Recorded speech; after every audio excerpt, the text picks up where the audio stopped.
My best friend ruined my engagement party, so I let the truth ruin him. My engagement party ended with people whispering, my fiancé crying in the bathroom, and my best friend smiling like he'd just won something. We'd been friends since college. Over a decade. The kind of friendship people assume will last forever because it already has. He was at every milestone, breakups, promotions, funerals. When I proposed, he was the first person I called. He offered to help plan the engagement party. That should have been my first mistake. The party itself was perfect. Friends, family, food, laughter. My fiancée looked genuinely happy, relaxed in a way she rarely was around crowds. I remember thinking, this is one of those nights we'll talk about when we're old. Then my best friend stood up to give a toast. At first, it was normal. Funny stories. Inside jokes. People laughing. Then the tone shifted. He said, I just want to say how proud I am of you for finally settling down, especially after everything. The room went quiet enough that I noticed.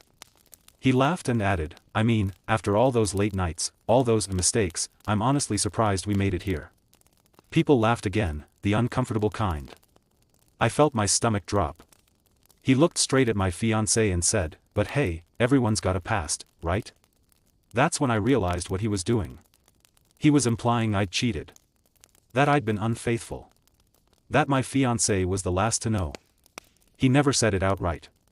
He didn't have to. He let the implication do the damage. My fiancée didn't say anything. She just stood up and walked away. I followed her. She was crying, asking what he meant, asking if there was something I hadn't told her. I swore there wasn't. Because there wasn't. By the time we came back out, the energy was gone. People avoided eye contact. Conversations were hushed.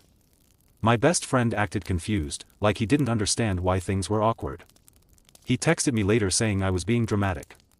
That it was just a joke. That if my relationship was strong, it wouldn't matter. I didn't respond. Instead, I started paying attention. I realized this wasn't new behavior. He'd always made comments like that, subtle digs disguised as humor. He'd always needed to be the smartest, funniest, most admired person in the room. And he didn't like that for once, the attention wasn't on him. What he didn't know was that I had something he'd forgotten about. 2 years earlier, during one of his breakups, he'd confided in me about something serious. Something he begged me never to repeat. I'd kept that secret without question. I didn't plan revenge right away. I just waited. 6 months later, he announced his own engagement. He invited me to the party. I went. When it was time for speeches, I stood up. I smiled. I congratulated them. I told a few harmless stories. People relaxed. Then I said, I just want to say how amazing it is to see you so happy, especially knowing how far you've come. He stiffened. I continued, calm and friendly. After everything you went through. All the therapy.